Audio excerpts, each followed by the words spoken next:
부자들은 이미 쓸어 담았습니다. 무엇을요? 당신이 모르는 사이 돈의 흐름이 완전히 바뀌었습니다. 연봉, 퇴직연금, 저축. 이런 것들로는 더 이상 부자가 될 수 없습니다. 일론 머스크가 경고했습니다. 개인의 은퇴 저축이라는 개념 자체가 무너질 것이다. AI 시대, 게임의 규칙이 바뀌었습니다. 오늘은 이미 뒤집힌 돈의 흐름, 부자들이 선점한 것의 정체를 파헤쳐 보겠습니다. 조용히 방향을 튼 자본. 사람들은 아직도 연봉, 퇴직연금, 노후저축을 인생의 중심축으로 생각합니다. 열심히 일해서 모으면 되겠지. 하지만 자본은 이미 다른 방향으로 움직이고 있습니다. 테슬라 CEO 일론 머스크가 말한 것처럼 개인의 은퇴 저축이라는 개념 자체가 의미를 잃을 가능성이 커지고 있습니다. 이는 위기가 아니라 구조의 변화입니다. 배가 침몰해서가 아니라 항로 자체가 바뀐 것입니다. 월급쟁이가 30년 일해서 모은 돈으로 살 수 있는 게 점점 줄어들고 있습니다. 집값은 천정부지로 올랐고 주식시장은 역대 최고가를 경신하고 있습니다. 당신이 모으는 속도보다 자산 가격이 오르는 속도가 더 빠릅니다. 이게 핵심입니다. AI 시대, 왜 돈을 풀 수밖에 없는가? 머스크는 AI와 로봇 기술이 발전할수록 각국 정부가 더 많은 돈을 풀 수밖에 없다고 봅니다. 이유는 단순합니다.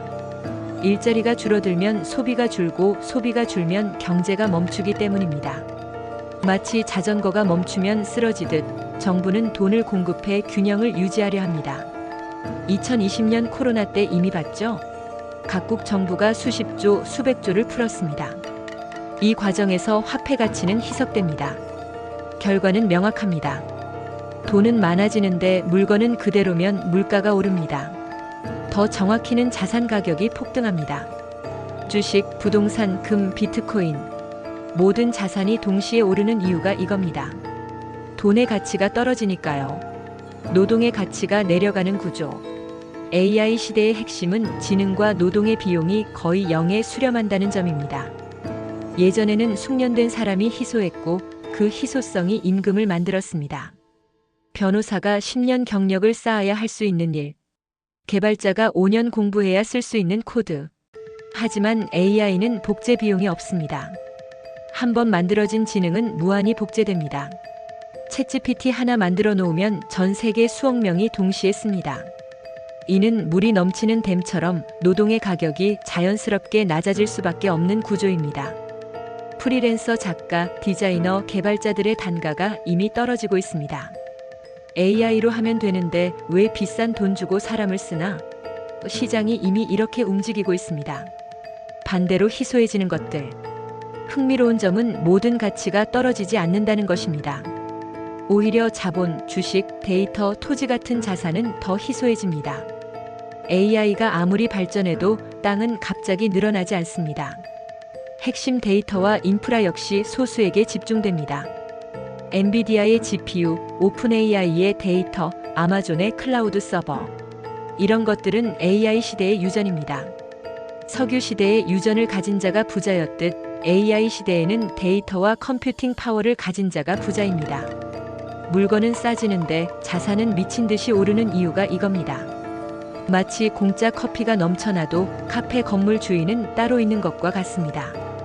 월급쟁이는 싼 커피를 마시지만 건물주는 임대료를 받습니다. 충분한 공급 사회의 역설. 머스크는 AI로 인해 주거, 의료, 서비스 전반이 충분히 공급되는 사회를 전망합니다. 노동 비용과 지능 비용이 낮아지면 물가 자체는 안정되거나 하락할 수 있습니다. 좋은 소식처럼 들리죠? 하지만 여기에는 함정이 있습니다. 생활은 편해지지만 그 위에 올라탈 수 있는 자산을 가진 사람과 그렇지 못한 사람의 격차는 더 벌어집니다. 엘리베이터는 무료지만 탈 수 있는 층은 정해져 있는 셈입니다. 라면은 1,000원이지만 강남 아파트는 30억입니다. 생활비는 줄어도 자산 가격은 폭등합니다. 이게 AI 시대의 역설입니다. 먹고 사는 건 쉬워지는데 계급 이동은 더 어려워집니다. 이미 움직이고 있는 부자들. 전 세계의 부자들과 정부는 이미 행동에 나섰습니다. AI 인프라, 반도체와 GPU, 대규모 데이터, 토지, 그리고 기업 지분을 선점하고 있습니다. 이는 투기가 아니라 생존 전략에 가깝습니다. 빌 게이츠는 미국 최대 농지 소유주가 됐습니다. 블랙록은 부동산을 쓸어 담고 있습니다. 엔비디아 CEO는 자사 주식을 팔지 않습니다. 왜일까요? 이들은 압니다. 앞으로 가치가 있는 건 노동이 아니라 자산이라는 걸.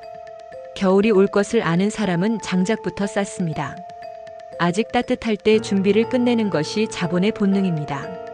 그들은 이미 쓸어 담았습니다. 월급 중심 사고의 한계. 전문가들은 앞으로 인생의 결과를 결정하는 요소가 급여나 근무 시간, 연금이 아닐 가능성이 크다고 말합니다. 무엇을 소유하고 있는가가 더 중요해집니다. 월급 500만 원 받는 직장인과 월세 500만 원 받는 건물주. 숫자는 같지만 의미는 완전히 다릅니다. 전자는 일을 멈추면 끝이지만 후자는 자고 있어도 돈이 들어옵니다. 이게 자산 소득입니다. 이는 성실함의 문제가 아닙니다. 규칙이 바뀌면 같은 노력도 전혀 다른 결과를 낳습니다. 여전히 달리기를 하고 있는데 트랙이 바다로 바뀐 상황과 비슷합니다. 수영을 배워야 하는데 계속 뛰고 있는 겁니다. 이미 뒤집힌 흐름을 읽는 법. 여러분, 지금은 공포를 조장할 때도 막연한 희망을 말할 때도 아닙니다. 중요한 것은 흐름을 인식하는 것입니다. 돈의 방향이 바뀌었다면 질문도 바뀌어야 합니다. 얼마를 버는가 보다 무엇을 소유하고 있는가, 어디에 연결돼 있는가가 더 중요한 시대입니다. 주식을 사야 할까요? 부동산을 사야 할까요? 비트코인을 사야 할까요? 정답은 없지만 방향은 명확합니다. 자산을 소유해야 합니다.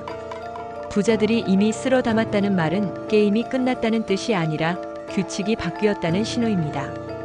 새로운 규칙을 빨리 이해하는 사람이 살아남습니다. 이 영상이 도움되셨다면 구독과 좋아요 부탁드립니다. 댓글로 여러분의 자산 전략도 나눠주세요.